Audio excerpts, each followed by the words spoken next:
C.S. Lewis wrote, "There are no ordinary people. You have never talked to a mere mortal." That is the heart behind diversity in my homeschool.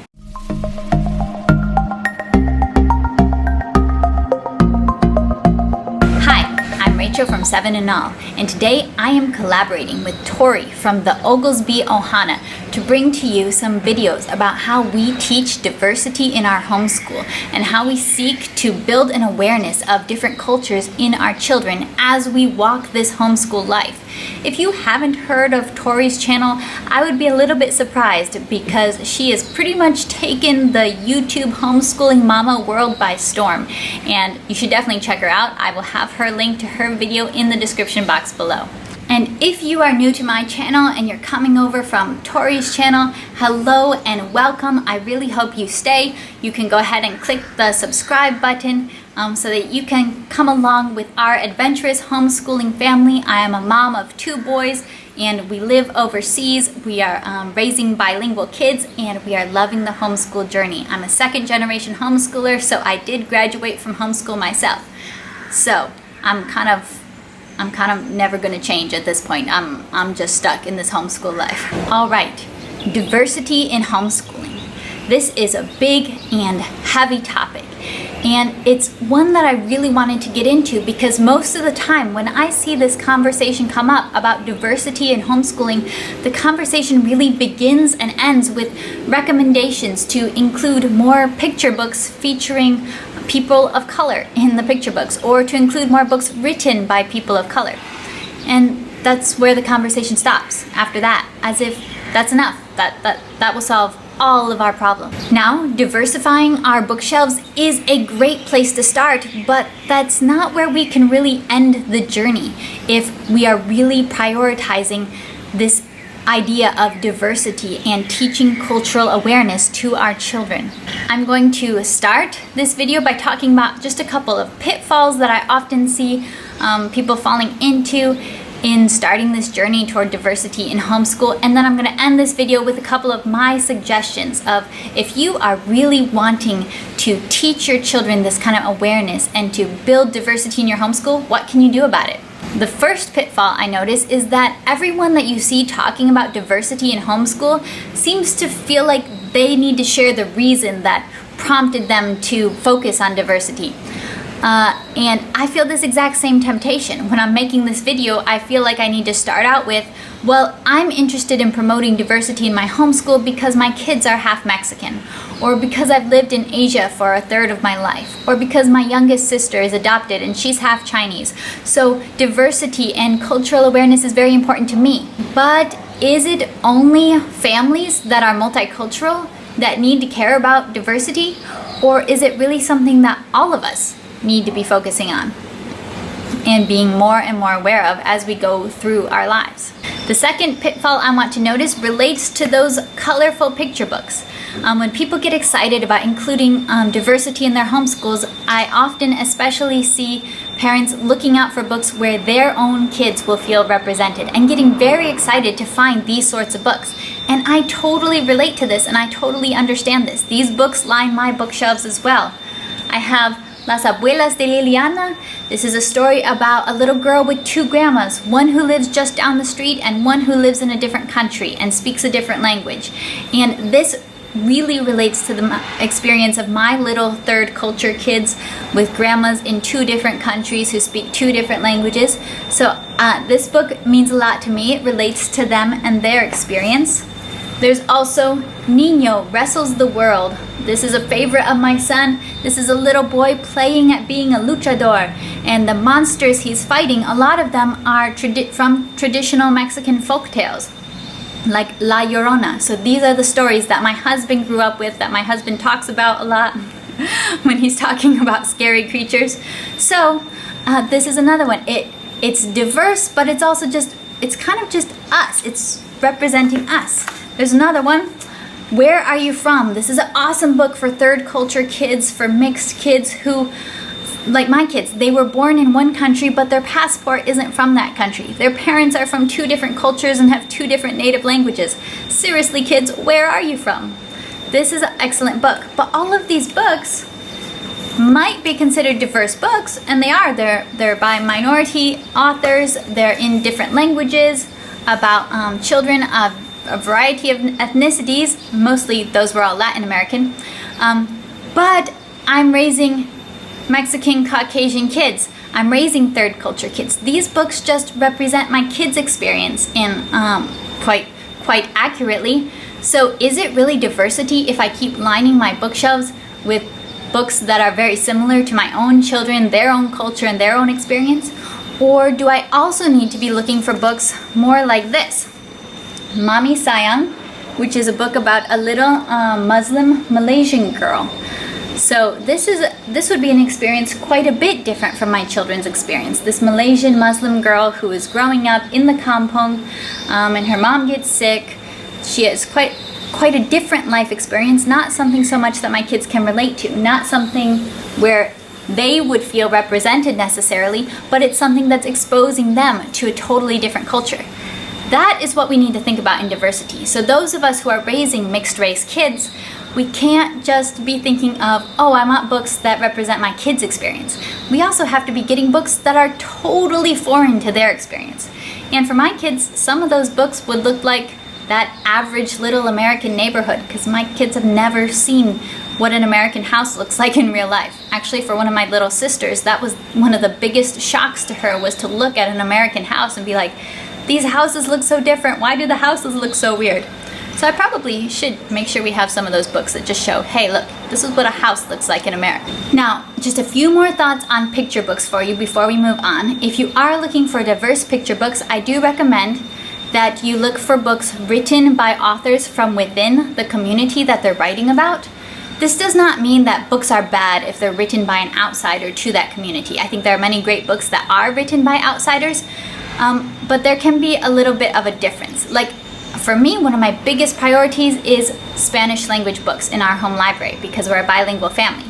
There's a big difference between Las Abuelas de Liliana by Leila Torres or Ricitos de Oro y los Tres Osos.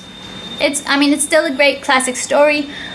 This isn't really a good example because it's not different cultures or something, but this is like, you can have two books in Spanish. One of them's written by somebody from a Latin American culture. One of them is just a classic Western European tale that has been translated into Spanish, and there's a different heart. You can think of the Little House series as a good example. The big reason why that series has captured everyone's imagination is because Laura Ingalls was writing about her own life and her own community.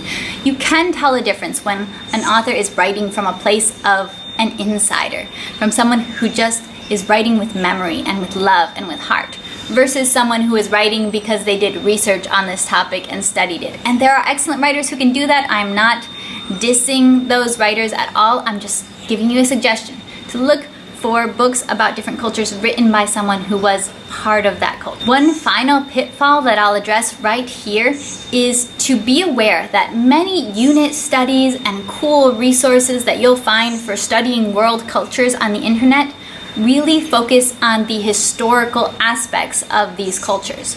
So for example, you'll study China and you'll study about the Great Wall of China and you'll study about the terracotta warriors and all of those things. You might study about the Cultural Revolution, but are you also studying about what China is like today? What life really is like now in 2021?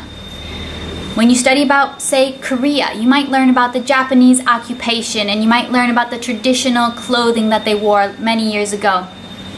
You might study all of those things, but are you learning about K-pop, which has taken the world by storm? Or Korean dramas? Are you learning about Korean skincare? Are you learning about modern day Korea at all? See, it's important to study world history, yes, but if we never also study these other countries and these other cultures in the modern day, it kind of slowly creates this background idea that our own culture is the one that's most modern and advanced, while many other cultures are stuck in the past, because we're only talking about the past instead of finding good resources that focus on, and where are they today?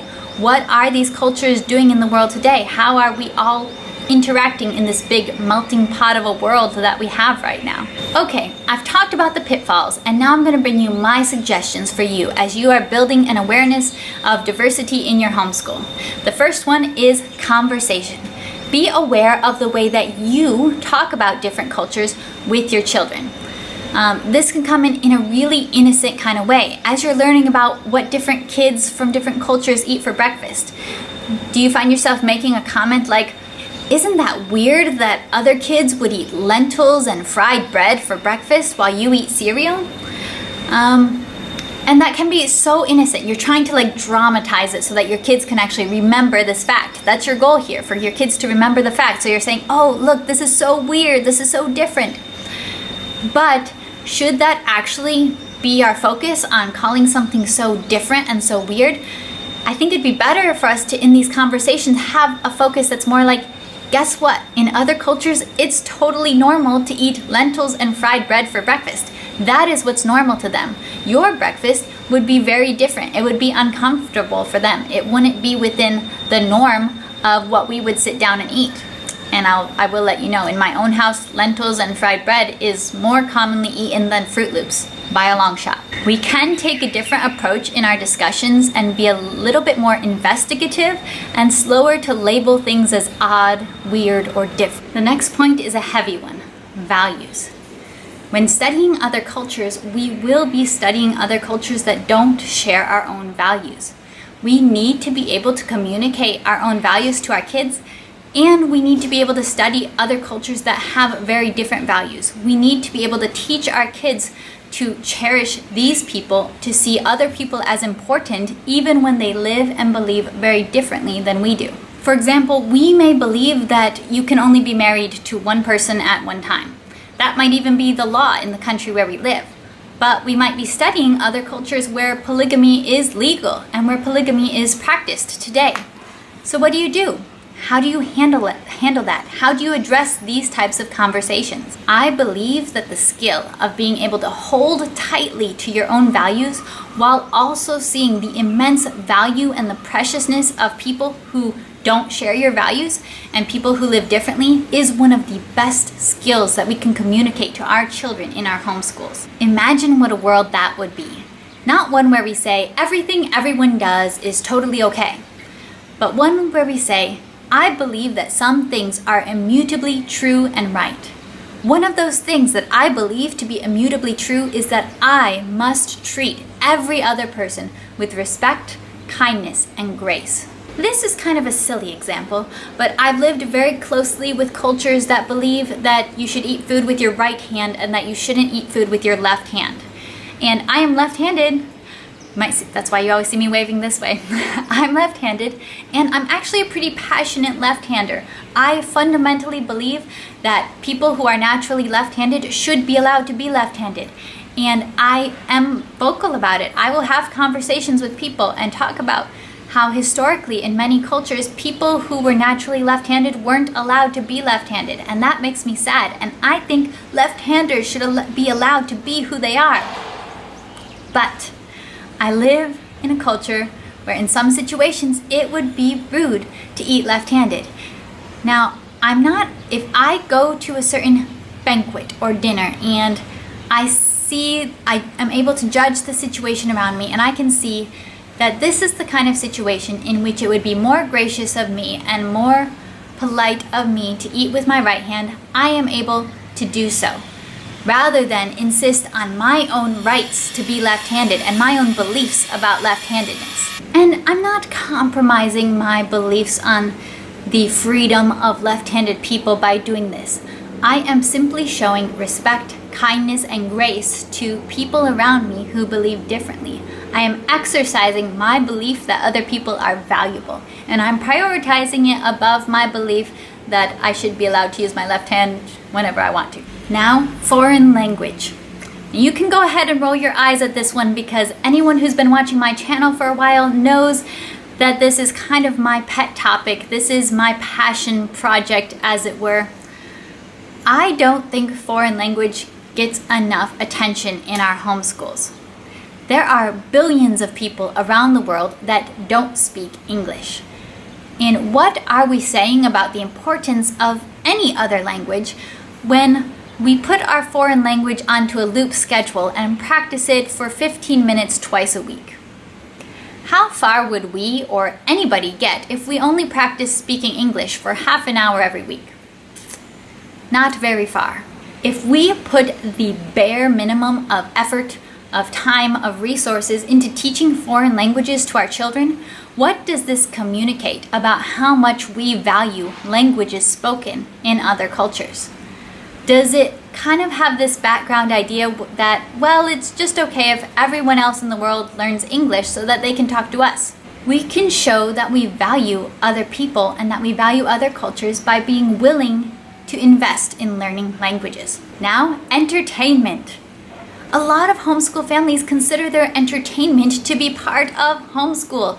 We learn through what we watch. Now, how often are you watching a show or a movie that comes from another culture? In the advent of internet streaming, there is no longer any excuse to not include entertainment that comes from other cultures. Korean dramas have taken the world by storm. There are also a lot of very fascinating and artistic and interesting Chinese movies with twist endings that you would never guess. Trust me, if you consider Hollywood movies to be way too predictable, you should try Chinese films because I cannot predict any of them. They are really, have definitely a style that will totally surprise you, a style all their own. Bollywood has its own unique style. Pretty much every country around the world has their own children's television shows, and they have their own unique styles, unique senses of humor. A lot of shows you can turn on subtitles, so once your kids are old enough to read, they can read subtitles. They don't need to know a whole new language to be able to enjoy a show from a different culture. And you can actually learn a lot about a culture through watching their entertainment. Watching entertainment shows, television shows from a different culture might be kind of uncomfortable, but that's a big part of what diversity entails. It's all about learning to live with the discomfort of doing life with people that are a little bit different from you. Now, if you've watched this channel for any length of time, you know that I am a believer. For me, teaching about diversity and cultural awareness in our homeschools always comes down to the idea that I want my children to know their identity in Christ, that they are who God says they are, His beloved children. Yes, their dad is Mexican. Their mom is Caucasian from the Midwest. They were born in Southeast Asia, but they carry US passports. These things will influence them and they will shape them. Their experiences and their culture and being homeschooled is going to shape them. But ultimately, that's not who their identity is. Their identity is that they are sons of God. The core truth about them is that they were created by God for a purpose and that they are loved. And looking outward, that same truth applies to every person that they meet. What I want my children to know as they look at the world around them is that while all people and cultures are unique, that they have something in common, their immense value. C.S. Lewis wrote, "There are no ordinary people. You have never talked to a mere mortal." That is the heart of diversity in my homeschool.